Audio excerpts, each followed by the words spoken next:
The arena was not silent, but it wasn't loud either.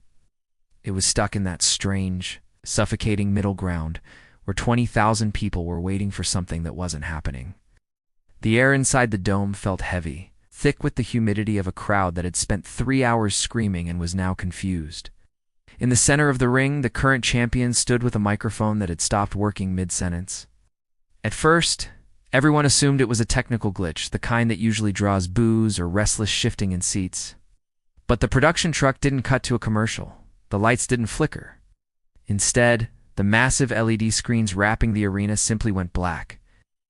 Not the sudden, dramatic blackout that signals a spooky character, but a slow, dimming death of the light, like a power failure draining the life out of the building. The commentary team stopped speaking, their headsets likely filled with producers shouting conflicting instructions. You could hear the murmur of the crowd rising, a low-frequency wave of genuine confusion.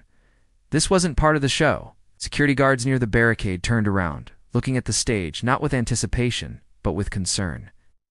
A few fans near the front row started filming the empty ramp, sensing that the script had been tossed out the window.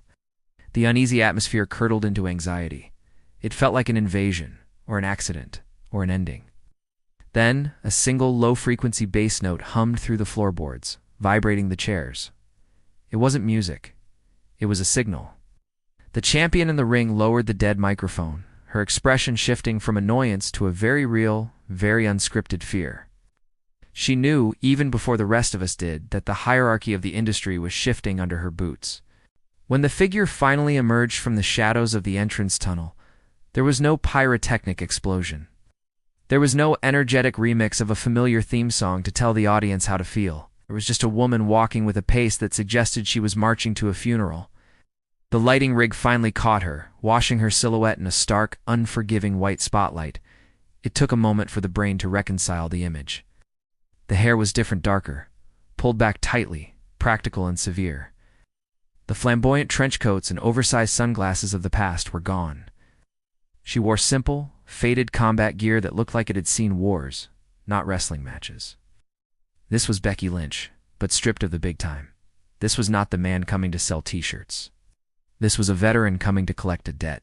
She walked down the ramp without looking at the crowd. There was no slapping hands, no posing on the turnbuckle, no acknowledging the thousands of signs that were frantically being raised as realization rippled through the stands.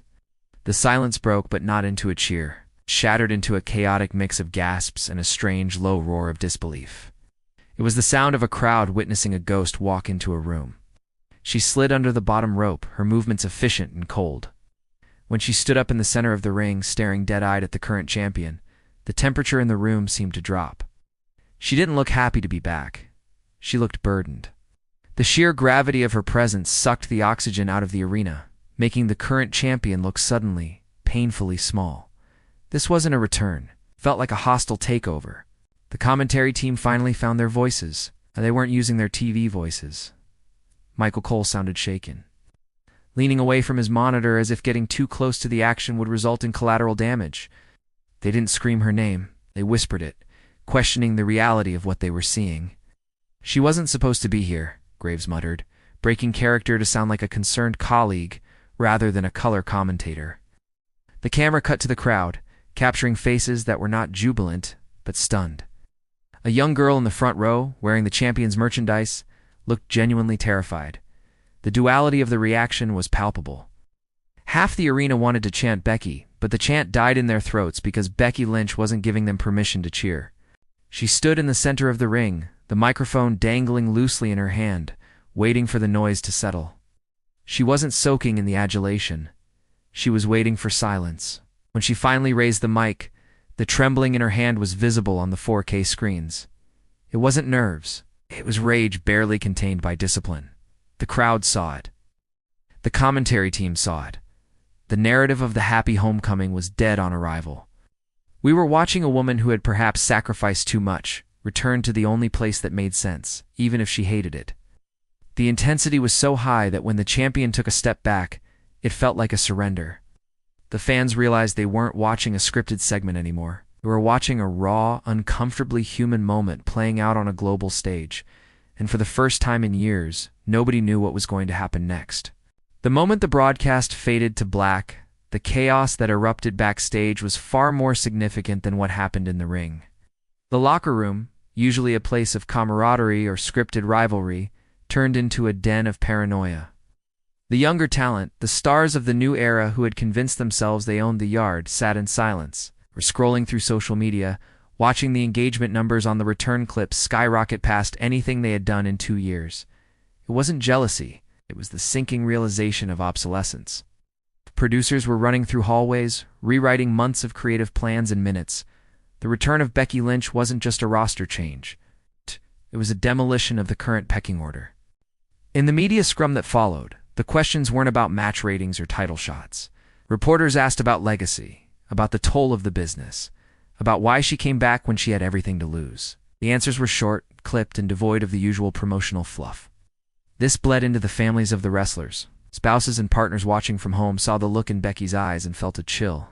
They knew that look. It's the look of someone who has chosen the addiction of the spotlight over the peace of a normal life. The tension backstage wasn't just about who would lose their spot on the card. It was about who would survive the intensity she brought. The calm shock of the entrance had morphed into a professional crisis for everyone else on the roster. The bar hadn't just been raised, it had been weaponized. As the dust settled on the first week of 2026, the initial shock wore off, leaving behind a darker, more reflective reality. The YouTube views were astronomical, the ticket sales spiked, but the feeling of unease remained. This wasn't the fun pun-making social media trolling Becky Lynch. This was a cautionary tale in real time. The story wasn't the man comes around.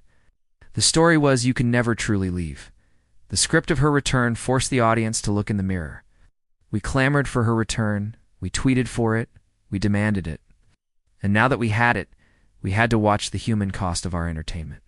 She stood alone in the closing shot of the week's programming, looking at the WrestleMania sign not with hope but with resignation. The twist wasn't a heel turn or a new faction. The twist was that she didn't want the title because she loved it.